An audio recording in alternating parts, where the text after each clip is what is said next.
My name is Emily Mason, 32 years old, an officer in the United States Army. In my 10 years of service, I learned that discipline can conquer almost anything, except the kind of betrayal that comes from inside your own home. That night, in a cold barracks room at Fort Irwin, California, at 3 a.m., the attack came via text message. It was from my husband, Darren. The photo he sent was a knife straight to the heart. Him and a platinum blonde woman, beaming in front of our dream home in Austin, holding a sold sign. But it was the caption underneath that crushed my soul. Tiffany and I just used our savings to buy it. She's sweet and she's here. She's everything you'll never be. My blood ran cold, but my hands didn't shake. They thought a soldier thousands of miles away was helpless. They were wrong. If you have ever sacrificed everything for someone only to be treated with contempt, let me know where you're listening from. Support me by giving me a like and hit subscribe. Because this story is about turning pain into power and getting back every last cent of justice. 3 in the morning in the Mojave Desert has its own special kind of silence. It's a heavy quiet, broken only by the low hum of the barracks ventilation and the distant rumble of an armored vehicle. The air in my room was stale, tasting of dust and institutional cleaning supplies. Sand, fine as powdered sugar, had worked its way into everything: my sheets, my uniform, the grooves of my laptop. After 14 hours of leading a platoon through a simulated village assault under the relentless California sun, my body was a single, throbbing ache. Every muscle screamed for sleep. But for one precious hour, from 0300 to 0400, the base's satellite network was opened for personal use. It was our only window to the world outside the razor wire of the National Training Center. For me, it was my only window to Darren. That hour was like a canteen of cool water after a day of forced marches. It was the one thing that made the isolation bearable. I sat on the edge of my paper-thin mattress, my phone in hand, waiting for the little green dot to appear next to his name. My heart held a familiar, warm anticipation. I pictured him back in our Austin apartment, probably watching SportsCenter, a half-eaten bowl of cereal on the coffee table. I just wanted to see his words, to feel that connection across the 2,000 miles that separated us. My phone buzzed, a sharp electric jolt in the stillness. A smile touched my lips. It was him. The message loaded. First the photo, then the text beneath it. The smile vanished. The air didn't just leave my lungs. It felt like it was violently sucked out, leaving a hollow, aching vacuum in my chest. The room went utterly silent. The hum of the vent, the distant rumble. It all disappeared. There was only a ringing in my ears and the glowing screen in my hand. I wasn't crying. My training had conditioned me to suppress emotional responses in high-stress situations. And this, I registered with a chilling clarity, was a high-stress situation. My brain, the part trained at West Point to assess threats, took over. I wasn't looking at a picture of my husband anymore. I was analyzing intelligence. Target 1, Darren Miller. His arm was draped possessively around the woman's shoulder. His smile wasn't just happy, it was smug, triumphant. It was the look of a man who believed he had won, decisively. Target 2. Tiffany. Platinum blonde, a spray tan, and a tight, brightly colored dress that screamed for attention. Her head was tilted onto his shoulder, her expression one of pure victory. The location. The craftsman-style house on a tree-lined street in South Austin. Our house. The one I had a Pinterest board for, filled with pictures of wide front porches and dark hardwood floors. The one we'd been saving my deployment pay for. The one he was supposed to put an offer on with me when I got back. Then I reread the text, letting each word detonate in the silence. She's sweet, and she's here. She's everything you'll never be. It wasn't just an announcement of an affair. It was a character assassination. It was a direct assault using my service, my sacrifice, as the weapon against me. The message was clear. My dedication was my failure. My honor was my weakness. My fingers, steady and precise, began to move. I didn't text back. I started scrolling up, re-examining past communications with this new, terrible clarity. Every message was now suspect. There it was, a picture from 2 weeks ago. Darren at Franklin Barbecue, the famous Austin spot with lines that wrap around the block. He texted it with the caption, "Thinking of you, grabbing some brisket with the guys." At the time, it made me smile. Now, I zoomed in. In the reflection of the chrome napkin dispenser on the table, I could see it. A distorted but unmistakable sliver of a woman with bright blonde hair. A cold wave washed through me. This wasn't a sudden mistake, a moment of weakness. This was a campaign. A calculated, methodical deception. He had been living this double life while I was eating MREs in the dirt and writing him letters about how much I missed him. The humiliation was the point. He wasn't just cheating, he was gloating, secure in the knowledge that I was trapped here, a helpless spectator to the demolition of my own life. The memory hit me then, sharp and unwelcome. The last night I was home before leaving for this rotation. I was packing my duffel bag while Darren sulked on the couch. "It must be so easy for you," he'd said, his voice thick with resentment. "Just checking out, leaving me here to handle everything by myself." I remember the guilt that twisted in my gut. I'd apologized, promised it would all be worth it when we bought the house. Now I saw it for what it was: gaslighting. He wasn't handling anything. He was actively destroying everything we had built. He had weaponized my guilt, using my commitment to my country as a smokescreen for his own betrayal. The injustice of it was a physical weight, settling deep in my bones. My gaze shifted back to the phone. The shock had passed. The pain was still there, a cold, heavy lump in my chest. But something else was rising to take its place. Rage. Not a hot, screaming rage, but a cold, focused, disciplined fury. A soldier's fury. My training had taught me that in the face of an ambush, the first step is to establish fire superiority. You don't panic. You assess, you maneuver, and you retaliate. My personal life had just become a combat zone. But they made a critical error. They underestimated their enemy. I analyzed the situation. Financial assets compromised, personal security breached. My objective was no longer just to get through this rotation. My new mission was damage control and counter-assault. My thumbs moved deliberately over the screen. I typed a short, simple reply, each letter a cold, hard bullet. "Wow, you're brilliant." I hit send. It wasn't praise. It was a declaration of war. Then I began methodically documenting the evidence.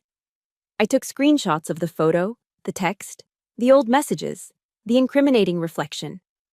I saved them to my phone, then uploaded them to a new, encrypted folder in my cloud storage, naming it something innocuous. NTC SOPs. Standard Operating Procedures. I didn't sleep for the rest of that hour. The rage was a clean, efficient fuel, burning away the exhaustion. I sat on my cot in the dark, the faint light from my phone illuminating my face as I began to formulate a plan. They thought they had crippled me. They thought distance made me weak. They didn't understand. Distance just gives a soldier a better field of fire. As the first pale light of dawn broke over the Mojave Desert, illuminating the harsh, unforgiving landscape, I knew exactly where I had to go. How could I have been so blind? The question echoed in the sterile quiet of my barracks room, a relentless counterpoint to the fury that had kept me awake all night. As a soldier, my life depended on situational awareness, the ability to scan the horizon for threats, to recognize when something was out of place. I could spot a concealed IED from a moving vehicle, but I had failed to see the enemy sleeping in my own bed. The answer, I realized with a sickening lurch, was wrapped in the tinsel and warmth of a Christmas 2 years ago, back home in Ohio. That memory had always been one of my favorites. The house smelled of pine needles and my mom's cinnamon rolls. Snow was falling in thick, silent flakes outside. My whole family was there, and Darren, charming as ever, was holding court by the fireplace. He presented me with a small, elegantly wrapped box. Inside was a delicate gold necklace with a single, perfect pearl. It was beautiful, far more expensive than anything I'd expected. "A little something from my bonus," he'd announced proudly to my parents. "My freelance design business is really taking off." My mom had beamed, my dad had clapped him on the shoulder, and my heart had swelled with pride. I was so proud to be with a man who was ambitious, who was building something for us. I remember catching my older brother's eye. He's an electrician, a man who works with his hands and trusts only what he can see and touch. There was a flicker of skepticism in his gaze, but I dismissed it. Later that night, I overheard Darren talking to my cousins, using phrases like leveraging assets and scaling the brand. He condescendingly told my brother, "It's about a bigger mindset, you know? Not just trading hours for dollars." At the time, I thought he sounded smart, driven. Now I saw it for what it was, a performance, and I was his primary audience, applauding the man who was picking my pocket. Because as I sat there in the pre-dawn chill of the desert, scrolling through our joint bank account statements on my phone, the truth was laid bare. 2 days before Christmas, a charge for the exact price of that necklace from a high-end jewelry store. Paid for with my money. The warmth of that Christmas memory turned to ash. The deceit wasn't just about the money. It was about the calculated performance, the way he'd used my own funds to buy the admiration of my family. Another memory surfaced, this one warmer, closer to home in Austin. It was a lazy Sunday afternoon a few months before my deployment. We were on the porch of our rental, drinking Shiner Bock from long-necked bottles as the Texas sun dipped low. We had a stack of real estate magazines between us. I pointed to a picture of a 1920s craftsman-style house, its deep, welcoming porch framed by thick columns. "This is it," I'd sighed, tracing the roofline with my finger. "Someday I want to sit right there on that porch swing and watch our kids play in the yard." Darren had pulled me close, his voice a warm murmur against my hair. "Your dream is my dream, Em." He hadn't been lying. It was his dream. He just cast a different leading lady. The realization was a deeper wound than the affair itself. He hadn't just cheated on me. He had methodically memorized the most sacred blueprint of my soul and used it to build a life for someone else. It was an act of profound spiritual theft. The financial lies were just the scaffolding for this grand betrayal. Every month, like clockwork, $2,000 from my military paycheck was direct deposited into our joint account. And every month, Darren had a story. "I'm investing in an online coding bootcamp, Em. It's going to triple my earning potential." Or, "I had to buy a new software suite for this big project. You have to spend money to make money." He painted these vibrant pictures of a future where his investments would pay off, where he would be the visionary tech mogul, and I could finally relax. He made me feel like the responsible, supportive partner to a misunderstood genius. The truth, I now saw in the string of Venmo transactions and credit card charges, was far uglier. The coding boot camp was a weekend trip to New Orleans with Tiffany. The software suite was a pair of designer shoes I saw her wearing in one of her Instagram photos. Shoes I would never have dreamed of buying for myself. He wasn't building a future, he was funding a fantasy, all on my dime. And the worst part? The final damning piece of evidence? It had been staring me in the face for a month. I remembered the call vividly. I was in the field, taking a 5-minute break, my face caked with grime. My phone buzzed with a fraud alert from our bank. My stomach tightened. It was our main savings account. I immediately called Darren. "Hey, what's going on? The bank just sent me a fraud alert." I heard him chuckle on the other end, a sound so relaxed, so reassuring. "Oh, that, babe, don't worry about it. It's just a system glitch. I'll call them and get it sorted out. You just focus on what you're doing out there. Don't sweat the small stuff." His voice was so convincing, so full of confident dismissal that I believed him. I was tired, stressed, and overwhelmed. The thought of dealing with bank bureaucracy from a tent in the middle of nowhere was exhausting. I was relieved to let him handle it. He knew I'd be relieved. He counted on it. He used my exhaustion, my devotion to my duty, as a shield for his crimes. He turned my focus into his opportunity. That realization made my skin crawl. He hadn't just betrayed me. He had studied me, learned my pressure points, and used the very best parts of my character, my discipline, my trust, my sense of duty, against me. I had aced my situational awareness courses at West Point. I was trained to detect threats in complex environments, but in the most important environment of all, my own home, my own heart. I had failed the test completely. But love isn't blind. We choose what we don't see. I had chosen to ignore the whispers of doubt, the quiet warnings from my father, a Vietnam vet who once told me, "A man without purpose is the most dangerous man of all, kiddo." I had chosen to believe in the man I loved, and he had chosen to make me pay for it. Grief is a fog, but my training gave me a compass. My West Point instructor used to say, "A good officer doesn't know all the answers, but they know exactly who to ask." As the sun climbed over the brown peaks of the T-Fort Mountains, I wasn't just a betrayed wife anymore. I was an officer with a mission. At 800 hours sharp, I walked into the Judge Advocate General's Corps office. The building was like every other on post, functional, beige, and smelling faintly of stale coffee and industrial floor wax. Stacks of manila folders threatened to overflow from metal filing cabinets. A meticulously folded American flag stood in the corner, its colors a stark, solemn contrast to the drab surroundings. A sergeant at the front desk pointed me toward an office at the end of the hall. Behind the desk sat Captain Patricia Weber. She was a woman in her 40s with sharp, intelligent eyes that seemed to miss nothing, and hair pulled back in a severe regulation bun. She didn't offer platitudes or sympathetic smiles. She just gestured to the chair. "Officer Mason, have a seat." I presented my case the way I would brief a commanding officer. Facts, timeline, evidence. I didn't cry. I didn't raise my voice. I laid out the sequence of events with cold, hard precision, from the initial text message to the fraudulent bank activity I'd uncovered.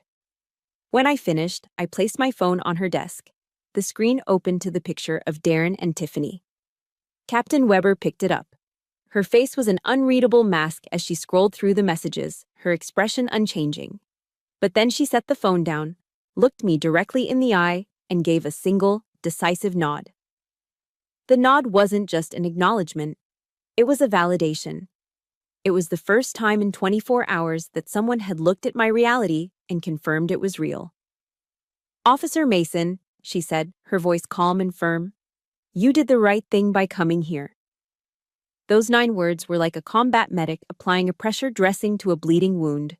They didn't fix the damage, but they stopped the hemorrhaging in my soul. Captain Weber leaned forward, her focus absolute. "Your husband made a very common, very stupid mistake. He thinks he's dealing with a distant wife. He's not. He's dealing with the United States Army." She explained the Service Members Civil Relief Act, the SCRA, a piece of federal legislation I'd only vaguely known about. It was a legal shield, forged specifically for situations like mine. "This law protects you from financial ruin, illegal property seizure, and fraud while you are on active duty," she stated. "He didn't just break your trust, he broke federal law." She picked up her phone. Her conversation was brief, efficient, and filled with acronyms I barely followed. But the effect was immediate. "CID will see you now," she said, hanging up. "Their office is 2 buildings down. I've already sent them your initial statement." 30 minutes.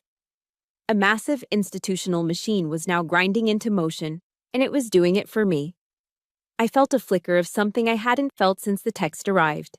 Hope. The Criminal Investigation Division office was even more Spartan than the last.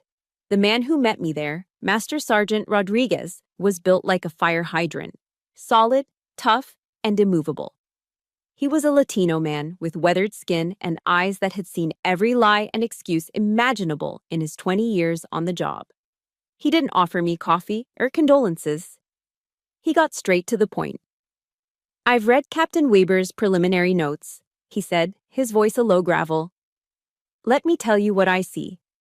A weak man at home, jealous of his serving spouse. He feels small, so he does something big and stupid to feel powerful. They think they're smart." He leaned forward, locking his gaze with mine. "They're not smart, officer. They're just shameless. And we're very, very good at dealing with the shameless." His confidence was infectious. For the first time, I didn't feel like I was fighting alone in a dark room. I had an army at my back. He introduced me to Specialist Jennifer Clark, a forensic accountant who looked young enough to be in college, but whose eyes held a sharp, analytical intelligence. She immediately got to work, with my permission, accessing my financial records on a secure network. The blueprint of Darren's betrayal unfurled across her monitor in neat, damning columns of figures. It was all there. The small probing withdrawals at the beginning, testing the waters. Then, the larger amounts. A $5,000 payment to an Austin car dealership. A series of charges from luxury resorts in Florida. It was a map of my stolen life. Jennifer's finger traced a line on the screen. "Look at this," she said, her voice sharp with discovery. "Here it is, the down payment on the house. $10,000 transferred from your joint savings account via a debit card transaction." She looked up at me. He wasn't even smart enough to use a wire transfer or a cashier's check to cover his tracks. He used a debit card. It's like leaving a signed confession at a crime scene. A disgusting, bitter taste filled my mouth, but beneath it was that flicker of hope, now growing into a small, steady flame. He was sloppy, he was arrogant, and that was going to be his downfall. The machine was in motion, the first pieces of evidence were secured, and for the first time, I could see a path through the wreckage. It was a long road, but it was a road that led to justice.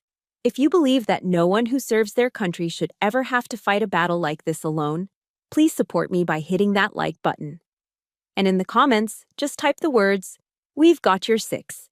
Because for the first time in this whole nightmare, I finally feel like someone does. Jennifer Clark pointed at the screen again, her voice low. "He didn't just take the money, Captain. To get the loan approved this fast, he told the bank he had your power of attorney." Rodriguez looked at me, his eyes like flint. "And that, Officer Mason," he said grimly, "is where a simple fraud case becomes a federal conspiracy." Master Sergeant Rodriguez's words, "federal conspiracy," hung in the air long after our call ended. The case had metastasized. What started as a personal betrayal had quickly become something far more sinister. The next few hours were a cascade of increasingly horrifying revelations, each one peeling back another layer of the rot that had infested my life. The first blow came that afternoon. Rodriguez video called me from his office. "Officer Mason, I'm sending you a file. I need you to look at a signature." A PDF of a mortgage application appeared on my screen. I scrolled to the last page. There, on the dotted line next to my printed name, was a clumsy, amateurish forgery of my signature. It was barely a passable imitation, the loops too wide, the slant all wrong. "Is this your signature, officer?" Rodriguez asked, his voice formal, official. "No, Master Sergeant," I replied, my own voice as cold and hard as ice. "It is not." That was the moment. The second my denial was officially recorded, the case crossed an irrevocable line. This was no longer a messy divorce. It was bank fraud, wire fraud, a federal offense that carried serious prison time. Rodriguez explained that the CID team in Austin had already subpoenaed the bank's records. Darren had told the loan officer I was on a short training rotation and that he had been granted full power of attorney to sign on my behalf. A lie built upon a lie, built upon a foundation of pure contempt. But Darren wasn't smart enough to come up with this on his own. That's when Jennifer Clark started digging into Tiffany Vance. The woman's Instagram profile was a digital shrine to materialism and self-absorption. It was a curated collection of Gucci handbags, champagne brunches, and tropical vacations, all punctuated by vapid captions about living your best life and manifesting abundance. It was the kind of empty glamour that Darren, with his deep-seated insecurities, would have found irresistible. One post, from 3 weeks prior, made a wave of nausea roll through my stomach. It was a picture of a pair of long tanned legs propped up on a sun lounger, with the turquoise waters of the Atlantic in the background. The caption read, "Huge. Thank you to my secret benefactor for funding this lifestyle. Some girls work hard, other girls work smart." The post was geotagged at a luxury resort in Miami, a resort whose bill I now knew had been paid for with my savings account. The sheer, unmitigated gall of it was breathtaking. She wasn't some naive girl caught up in an affair. She was a co-conspirator, a a smug accomplice who was so proud of her scheme that she couldn't resist bragging about it to the world. She was mocking me, openly and without fear. The proverb my grandmother used to quote echoed in my head: "Pride goeth before destruction, and a haughty spirit before a fall." I had never understood its weight until that moment. But the worst was yet to come. The forged signature was bad. The Instagram post was worse. What Jennifer found next, however, was a violation on a completely different level. "Officer Mason," Jennifer said over the phone later that evening, her voice tight with professional anger, "we've run your social security number through the credit bureaus. You need to prepare yourself." She told me that in the last 2 months, using my personal information, my name, my date of birth, my flawless credit history, Darren and Tiffany had opened 3 new high-limit credit cards. They hadn't just stolen my money. They had stolen my name, my reputation, the good standing I had spent more than a decade building through fiscal responsibility, on-time payments, and disciplined living. The total outstanding balance was $78,000. The number just hung there in the air. $78,000. On what? Lavish dinners, designer clothes, airline tickets. They had been living like royalty on the strength of my good name. It was the most profound kind of invasion. They had taken my identity, the very essence of my credibility as a person and an officer, and used it as their personal slush fund. I felt stripped bare, as if the uniform I wore, the rank on my collar, meant nothing. It had all just been a tool for them, a resource to be plundered for their cheap thrills. That's when Rodriguez's suspicion crystallized into certainty. This operation was too sophisticated for a lazy, wannabe entrepreneur like Darren. The speed, the multiple lines of attack. It had the hallmarks of a professional. He suspected Tiffany wasn't just a girlfriend, she was the architect. He ran a preliminary background check on Tiffany Vance. The results came back almost immediately. It turned out Tiffany Vance was just one of her preferred names. She also went by Candace Lee in Florida and Jessica Martin in Nevada. More importantly, she had active warrants for her arrest in both states for fraud and grand larceny.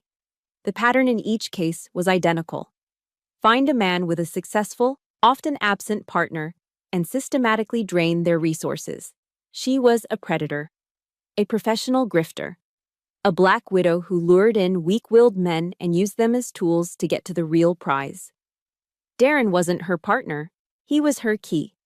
He was the bait she used to get to me. The final piece of the puzzle clicked into place, revealing a picture more ugly and pathetic than I could have imagined. Darren, with his fragile ego and resentment, was the perfect mark. Tiffany had likely fed his sense of victimhood, telling him he deserved more, that he was the real genius, that I was the one holding him back. She had given him the validation he craved, and, in return, he had handed her the keys to my entire life. I ended the call with Rodriguez and sat in the suffocating silence of my room. The initial shock had been a physical blow. This was different. This was a slow-acting poison, spreading through every memory, tainting every good moment we'd ever shared. He hadn't just left me. He had conspired to destroy me. "Your husband isn't the chess player," Rodriguez had told me just before hanging up, his voice a low growl. "He's just a pawn. And we're about to flip their whole board." The phone call from Master Sergeant Rodriguez came late the next day. His voice was low and steady, the calm at the center of an approaching storm. "Everything is in place," he said. "The final closing for the house is scheduled. The show starts tomorrow at 1000 hours, Austin time. Would you like a front row seat, officer?"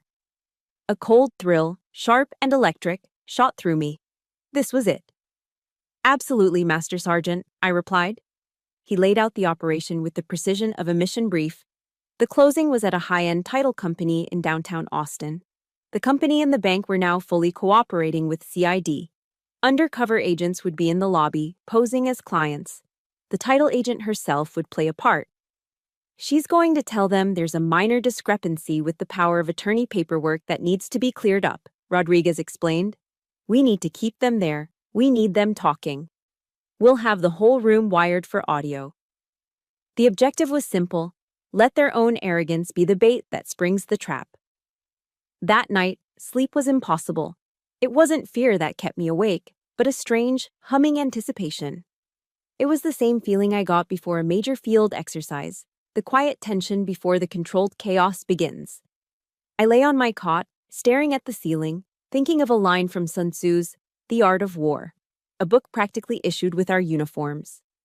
Know your enemy and know yourself, and you will not be imperiled in 100 battles. I knew Darren's weakness, his ego, and thanks to CID, I now knew Tiffany's, her greed. Just then, my phone lit up with a new message. It was Darren. The timing was so darkly perfect, it was almost comical. Big day tomorrow, signing the final papers on our new life. Wish you could be here to celebrate. But I guess you're busy saving the world, huh? The sneering condescension, the utter lack of awareness, it made my blood boil. He was so sure of his victory, so confident in my powerlessness. I took a steadying breath, my fingers hovering over the screen. I didn't reply. Instead, I screenshotted the message, attached it to an email, and sent it to Rodriguez. My subject line was 2 words: evidence of intent. The next morning, at 0700 Pacific Time, 0900 in Austin, I was in a small, secure communications room on base. Captain Weber sat with me, a silent, solid presence at my side. She'd brought 2 cups of black coffee from the mess hall. Rodriguez was on a secure conference line, his voice a low murmur in my earpiece. The operation was live. Surveillance team is in place, he reported. We have eyes on the lobby. It's 9:45. I closed my eyes, picturing the scene. A sleek, modern office with glass walls and expensive leather chairs. A world away from the dust and grit of Fort Irwin. Targets are approaching the building, Rodriguez's voice crackled. A minute of silence stretched into an eternity. Okay, they're inside. Miller is in a cheap-looking suit, trying too hard. Vance looks like she's headed to Fashion Week. Smug doesn't even begin to cover it. I could see it perfectly. Darren puffed up with a sense of self-importance he'd never earned. Tiffany looking down her nose at everyone, already spending my money in her head. They were led into a conference room. Rodriguez's team had an agent at the next table, pretending to review documents. His microphone was live. I could hear the faint, muffled sounds of their conversation. Tiffany's high, sharp laugh, Darren's deeper tones. He's getting impatient, Rodriguez whispered. Just told her the title agent better not be late. A pause. Wait a minute. Got something good. The audio feed cleared slightly. I could just make out Darren's voice, dripping with disdain. So naive and trusting. It was almost too easy. Captain Weber, listening in on a second earpiece, met my eyes. Her expression was granite. The minutes ticked by. 0955, 1000, 1005. The trap was set. The bait was taken. Now, we just had to wait for them to chew on it. Then, another text from Darren buzzed on my phone, which I had placed face up on the table. This one was different. The smugness was gone, replaced by a cloying, manipulative sweetness. Hey baby, you okay? Haven't heard from you in a bit. Worried. Just wanted to say, no matter what happens, I'll always love you. I stared at the message, a fresh wave of disgust washing over me. He was in the middle of stealing my life savings and my home, and he was sending this? It was so transparently slimy. He was building his alibi, creating a digital paper trail of concern in case something went wrong. He was trying to manipulate me even as the jaws of the trap were closing around him. Captain Weber leaned over and read the text. She didn't say anything. She just shook her head slowly, a look of profound contempt on her face. He's a cockroach, she said quietly. And I knew she was right. It was time to turn on the lights. The title agent is going in, Rodriguez announced in my ear. It's showtime. I took a sip of the bitter black coffee. My hands were perfectly steady. My heart was a cold, hard drum, beating out a rhythm of methodical resolve. The waiting was over. The battle was about to be joined. And for the first time in my life, I was going to be the one giving the orders that would set the ambush. The title agent is going in, Rodriguez announced in my ear. It's showtime. In the communications room at Fort Irwin, I leaned forward. My entire world narrowed to the sound coming through my earpiece. I could hear the scrape of a chair, a polite clearing of a throat. "Mr. Miller," a woman's calm professional voice said, "we have a slight problem with the power of attorney document from your wife."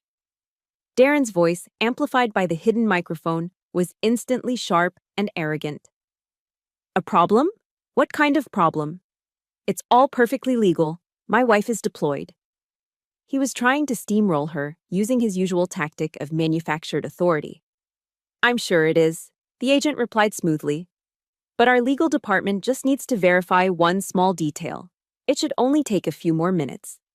I could hear Tiffany let out an exaggerated, impatient sigh. Through Rodriguez's feed, he described her dismissively inspecting her nails, bored by the incompetence of the little people. That was the cue. "Okay, we're moving in," Rodriguez's voice murmured, low and steady. Back in the conference room in Austin, the pleasantries were over. Rodriguez and another plainclothes CID agent stood up from the adjacent table. Rodriguez let his jacket fall open slightly, revealing the badge clipped to his belt. "Master Sergeant Rodriguez, Army Criminal Investigation Division," he said, his voice cutting through the room's quiet tension. The sound quality was crystal clear now.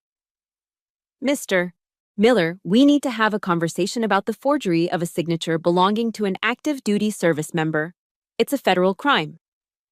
The change was instantaneous. I could hear a sharp intake of breath from Darren. The blustering arrogance in his voice evaporated, replaced by a high-pitched panic. "Army, what is this? There must be a mistake. My wife? She's completely on board with this." "Is she?" Rodriguez's tone was flat, devoid of emotion. "Then perhaps you can show us the notarized power of attorney document authorizing you to sign a federal mortgage application on her behalf." Dead silence. Darren was speechless. Tiffany had stopped fussing with her nails. I could picture the color draining from Darren's face, the gears in his mind grinding to a halt as he realized the walls were closing in. He must have turned to Tiffany, looking for a lifeline, for his brilliant partner in crime to save him. But the rats were already abandoning the sinking ship. Rodriguez later told me that the look she gave him was pure ice. There was no support in her eyes, only cold, reptilian calculation as she began to distance herself from the fool who had led them into this. Rodriguez didn't give them a moment to recover. On his signal, 2 more agents entered the room, along with a uniformed officer from the Austin Police Department. One of the agents held up a tablet. "Mr. Miller, we have an audio recording of you from approximately 10 minutes ago, in this room, referring to your wife as so naive and trusting it was almost too easy," Rodriguez stated, his voice methodical. The words Darren had spoken so smugly just moments before were now being read back to him like a death sentence. "We have digital evidence that you and Ms. Vance here," he continued, nodding toward Tiffany, "have opened 3 credit cards using Officer Mason's social security number and personal information, racking up over $78,000 in debt." Tiffany made a small, strangled sound. And the best part, Rodriguez paused for effect, letting the weight of his next words land with maximum impact. "We have the security footage from the bank where you filed the initial loan paperwork. It clearly shows Ms. Vance signing the documents as a witness, attesting that she knew the signatory, my client, Officer Mason, personally. Which is interesting, since the 2 of you have never met." The trap hadn't just been sprung, it had been methodically, perfectly, and completely sealed. Every escape route was cut off. Every lie had been exposed. That's when the chaos started. As the Austin PD officer stepped forward with the handcuffs, Darren's mind finally snapped. He fumbled for his phone, his hands shaking. A second later, my own phone buzzed on the table in front of me. Captain Weber and I looked down at the screen. It was a final, desperate message from Darren, a pathetic eruption of cowardice. In all caps, it read, "What did you do? This is your fault." I looked at the words, the last venomous strike from a cornered snake. I felt nothing. No anger, no pain. Just a profound, quiet sense of release. Dr. Martin Luther King Jr. once said that the arc of the moral universe is long, but it bends toward justice. In that moment, I could feel the universe bending. Captain Weber watched me, waiting for a reaction. I didn't give her one. Instead, I smiled. A small, cold, liberated smile. Without a word, I screenshotted the message and forwarded it to Rodriguez. In my earpiece, I heard his phone buzz. A moment of silence, and then his voice, laced with grim satisfaction. He looked at Darren, who was now being cuffed. Well, look at that. Add witness tampering to the list of federal charges. He gestured to the phone. You truly are the gift that keeps on giving. The click of the handcuffs snapping shut around Darren's wrists was the most satisfying sound I had ever heard. That's when Tiffany finally broke, her mask of cool detachment shattering into ugly, gulping sobs. But no one was paying her any attention. The show was over. If you've ever felt the satisfaction of seeing someone get exactly what they deserve, hit that like button for me. And if you believe in the power of karma, just type, "Justice is served" in the comments below. Let's celebrate this moment together. The curtain had fallen, the villains were in chains, and thousands of miles away, in a dusty room in the middle of the desert, I finally took a deep breath and let it all go. For a few hours after the arrests, a profound sense of quiet settled over me. The storm had passed, the enemy was captured, and the immediate threat was neutralized. I thought, naively, that the story was over. I thought the worst part was behind me. I was wrong. My chapter, it turned out, was just the beginning of a much darker book. The call came from specialist Jennifer Clark late that evening. The initial adrenaline rush had faded, leaving behind a deep, bone-weary exhaustion. I expected a routine update, a procedural follow-up. But the tone in her voice was different. It was strained, serious. "Officer Mason," she began, "we've executed the warrant for Tiffany Vance's electronics, her laptop and phone. What we found? It's much bigger than we thought." She explained that their cybercrimes unit had broken the encryption on a hidden file on Tiffany's laptop. It wasn't a diary or a collection of photos. It was a spreadsheet. A meticulously organized, terrifyingly detailed spreadsheet. "There are 12 names on this list, officer," Jennifer said, her voice grim. 12 men, and Darren Miller is only one of them. My blood went cold all over again. Jennifer continued, laying out the chilling details. Next to each man's name were columns of data on his wife or girlfriend. Almost all of them were servicewomen. The spreadsheet listed their rank, their unit, their deployment and training schedules, and, in a column highlighted in red, their estimated savings account balance. It was a predator's ledger, a hunting log. Tiffany Vance was no mere opportunist. She was a systemic predator, and servicewomen were her chosen prey. Her modus operandi was both simple and diabolical. She would hang out at bars and restaurants near major military bases: Fort Hood in Texas, Fort Bragg in North Carolina, Camp Pendleton in California. She was an expert at spotting her targets, men who radiated a particular blend of resentment and insecurity, men who felt overshadowed by their successful, uniformed partners. She would then work her magic, seducing them, inflating their fragile egos, and whispering poisonous ideas in their ears. She'd convince them they were the real victims, entitled to a bigger piece of the pie. She'd tell them to take back what you deserve. She wasn't just the catalyst, she was the supplier. She provided the technical know-how, the untraceable email accounts, the scripts for how to talk to banks, all in exchange for a 50% cut of the profits. So far, Jennifer concluded, her voice heavy, we've confirmed that 3 of the other men on this list have already gone through with the scheme. Between their cases and yours, we're looking at a total theft of over $200,000. I sat on my cot, the phone pressed hard against my ear, completely stunned. This wasn't just about my stolen house, my shattered marriage. This was a criminal enterprise, preying on the vulnerabilities created by military service itself. Tiffany had exploited the very foundation of trust that military families are built on. The faith that the person at home is guarding the life you're fighting to protect. As I was trying to process this, my phone buzzed with a notification.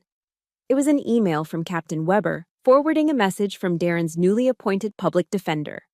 The tone was a complete reversal from the arrogant, sneering man who had texted me less than 12 hours before. The rage was gone, replaced by a desperate, pathetic plea. "Emily, please, you have to help me," the message read. "I was a victim in this too. Tiffany manipulated me. She got inside my head. You know I love you. I just made a terrible, terrible mistake. Please tell them I'll cooperate. Tell them I was coerced." A victim? The word was so absurd, so grotesquely self-serving, that I almost laughed. Was he a victim when he was smirking in front of my dream house?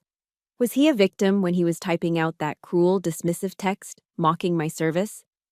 He wasn't a victim. He was a willing, enthusiastic accomplice whose only regret was getting caught. He didn't want forgiveness. He wanted a get-out-of-jail-free card. I forwarded the email to Captain Weber without comment. Her reply came back in less than a minute. 3 words. "It's too late."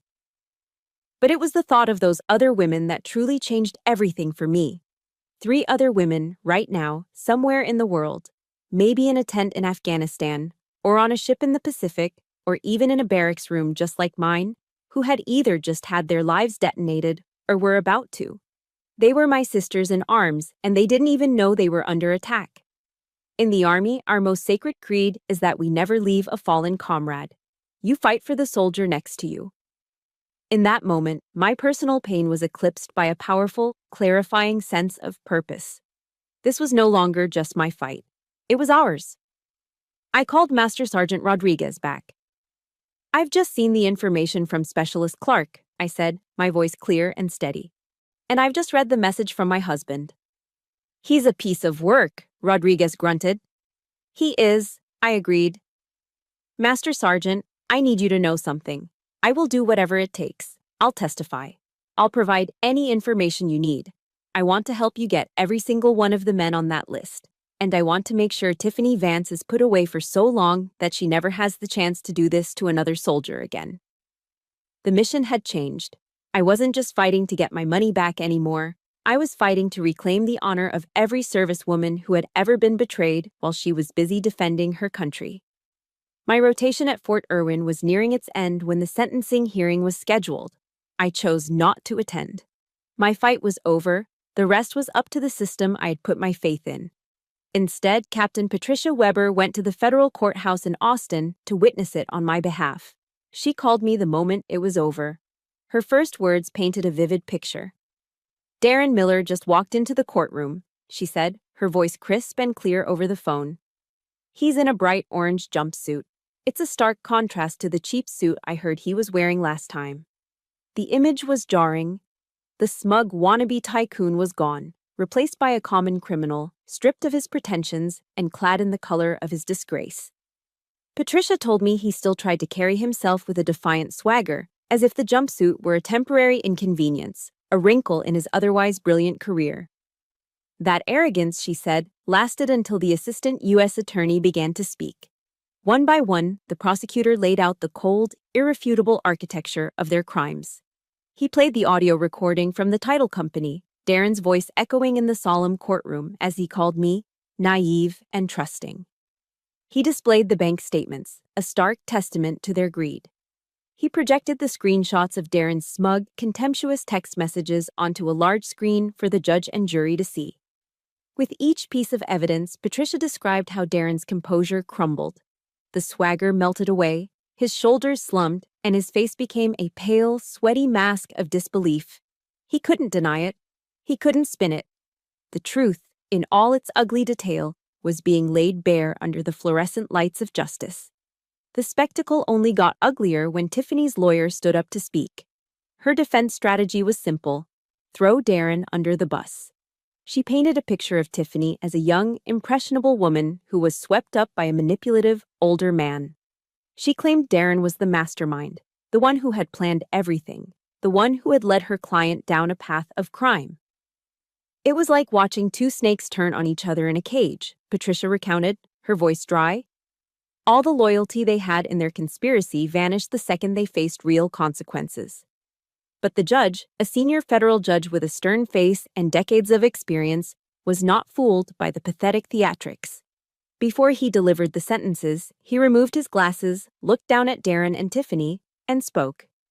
His voice, Patricia said, was not loud, but it filled the courtroom with an undeniable gravity. "This is not a simple case of financial fraud," the judge began, his words slow and deliberate. "What you have done is an attack on the very foundation of our military families. When a soldier, a sailor, an airman, or a marine is serving this country in a faraway land, they must be able to do so with the absolute faith that their home front is secure. That is a sacred trust." He paused, letting the weight of his words settle. "You two weaponized that trust. You took the sacrifice of a soldier and twisted it into an opportunity for your own selfish greed. Your actions are an insult to every man and woman who wears the uniform of this country." I held my breath, listening from my barracks room 2,000 miles away. For weeks, I had carried the weight of Darren's insult, that my service was a weakness, that my absence was a flaw. And now, here was a federal judge, a pillar of the system, declaring that my service was an honor and that they were the ones who had committed the ultimate disgrace. It was a vindication so profound, it almost brought me to my knees. Patricia's voice returned, pulling me back to the present. "He's about to deliver the sentence." She relayed the judgment, clean and final. Darren Miller, for his role as a willing accomplice, was sentenced to 4 years in federal prison, followed by 5 years of supervised probation. He was ordered to pay full restitution to me for the entire $93,000, the stolen savings and the fraudulent credit card debt combined. Tiffany Vance, identified as the mastermind with a prior criminal history, received a harsher sentence: 7 years in federal prison, no possibility of parole. She was also ordered to pay her share of restitution to me, as well as the full amounts owed to the other victims her network had targeted. When I heard the verdict, I didn't cheer. I didn't cry. I simply let out a long, slow breath, a breath it felt like I had been holding since that 3 a.m. text message first appeared on my screen. The weight I had been carrying, the rage, the humiliation, the fight, it just lifted. But Patricia had one last detail for me, a final grim piece of poetic justice. After the sentencing, I spoke with the prosecutor. She said, "He told me what Tiffany admitted during her interrogation. Her plan was never to build a life with Darren. He was just a means to an end." She explained that Tiffany's final move was to have been the cruelest. Once the house was securely in their names, she had a plan to set Darren up for a minor drug charge. With him in jail, she would have been able to claim full ownership of the property and all their shared assets. He was never her partner. He was her disposable tool. The irony was staggering. The man who betrayed me for another woman was always going to be betrayed by her in the end. He had been so blinded by his own greed and ego that he couldn't see he was just a pawn in a much more ruthless game. He had chosen to align himself with a predator, and in the end, she had been ready to devour him too. I hung up the phone and looked out my window at the vast, empty expanse of the desert. The Declaration of Independence promises us the right to the pursuit of happiness. I realized then that sometimes before you can pursue happiness, you must first secure justice. And justice, finally, had been served. The weeks after the sentencing were quiet. The storm had passed, leaving behind a strange and unfamiliar calm. The daily calls with Captain Weber and Sergeant Rodriguez ceased. The constant flow of information, evidence, and strategy sessions dried up. The war was over, but now I had to learn how to live in the silence of the aftermath. It wasn't a simple victory parade. It was a slow, deliberate process of clearing the emotional wreckage. About a week later, a letter arrived in the mail call. It was forwarded from my home address. The envelope was standard federal prison issue, but the handwriting on the front was Darren's. Seeing that familiar, looping script, which had once filled birthday cards and love notes, now on a piece of institutional mail, felt deeply foreign. It was a relic from a life that no longer existed. I held it for a long time, debating whether to open it. Part of me wanted to throw it away, unopened. But the soldier in me, the part that needs all available intelligence before making a decision, won out. I slid it open. The letter inside was 4 pages of handwritten, self-serving cliches. He had found God. He had realized the error of his ways. Tiffany, he claimed, had cast a spell on him, preying on his loneliness. He wrote about our high school days, about the love he swore he still felt for me. He begged for my forgiveness and, in the final delusional paragraph, suggested that when he got out, we could start over, and that this whole ordeal would make us stronger. Reading his words, I didn't feel the fire of rage or the sting of pity. I felt nothing. A profound and hollow emptiness. The man who wrote this letter was a stranger. He wasn't taking responsibility. He was auditioning for the role of the redeemed man, still trying to manipulate the narrative. The letter wasn't an apology, it was just another tactic. The most difficult task was still ahead of me, telling my parents. I finally made the call back home to Ohio, my stomach in knots. I laid out the whole story, from the 3 a.m. text to the federal prison sentences. They were stunned into silence. After a long moment, my mother, a kind woman whose greatest fear is conflict and whose heart always defaults to forgiveness, spoke tentatively. "Oh, Emily, honey," she stammered. That's just terrible. But do you think you could ever, forgive him?" Before I could answer, my father's voice cut in, firm and clear. "He's a Vietnam vet, a man who understands betrayal in a way my mother never will. That's between him and God," he said, his voice leaving no room for argument. "In a war, you have deserters. You don't trust them on the battlefield again, and you don't trust them in your life again. He chose his side, Emily. Now you choose yours." His words were a gift. They were permission. They were the validation I needed to hear from him, confirming that protecting myself wasn't selfish. It was a necessary act of survival. I never wrote back to Darren. Instead, I called Captain Weber. I asked her to have a formal message delivered to him through the prison system and his lawyer. The message was concise and absolute. "Officer Mason acknowledges receipt of your letter. She will not be responding.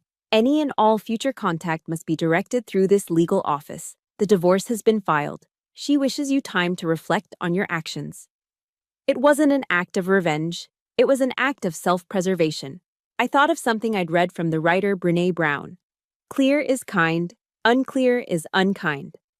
For the first time, I was choosing to be kind to myself by drawing the clearest, most definitive boundary I could. I was building a wall, not to trap myself in, but to protect the peaceful territory I'd fought so hard to reclaim. That evening, back in my barracks room, I pulled a dusty shoebox out from under my bunk. It was filled with 15 years of my life with Darren. I sat on the floor and went through it, one piece at a time. A photo of us at our high school prom, me in a powder blue dress, him with a goofy, charming grin. Ticket stubs from our first movie date, a terrible action movie we'd both loved. Dozens of handwritten letters he'd sent me during basic training, filled with promises of our future. I didn't cry. I looked at each item with a strange sense of detachment. I acknowledged that the love at one point had been real. Or at least, I had believed it was real. But the boy who wrote those letters and the man he became were two different people. Or perhaps the man he became was who he'd been all along, and I had just refused to see it. I picked up the box. I walked out of the barracks, into the cool, clear desert night. The sky was a vast canopy of brilliant stars, indifferent and beautiful. I walked over to the large metal dumpster behind the building and, one by one, I let go of the past. The photos, the letters, the ticket stubs. I dropped them all into the darkness. It wasn't an act of anger. It was a ceremony, a quiet, personal ritual of release. I was finally clearing the ground, making way for a future that would be built on a foundation of self-respect, not blind faith. The end of my rotation at Fort Irwin came on a blisteringly hot afternoon. The graduation ceremony was held on the same dusty parade ground where we'd begun our training months before. Dressed in my Class A uniform, starched and immaculate, I stood at attention with my platoon. The heat was oppressive, but I felt a profound sense of clarity. This desert, which had once been the backdrop to my personal hell, now felt like a crucible. A place that had burned away everything that wasn't essential, leaving behind something stronger. When my name was called, I walked across the stage to receive my certificate. The commanding general, a man with a chest full of ribbons and a gaze that seemed to see right through you, shook my hand. He held it for a moment longer than necessary, his expression serious. "Officer Mason," he said, his voice low enough that only I could hear, "we're proud of your resilience, both on and off the training field." That quiet acknowledgement, coming from a man I respected so deeply and spoken in front of my peers, meant more than any court verdict. It was a restoration of my honor, not as a victim, but as what I had always been: a soldier, a leader, an officer in the United States Army. A few days later, my new orders came through. They weren't for Fort Hood, near Austin.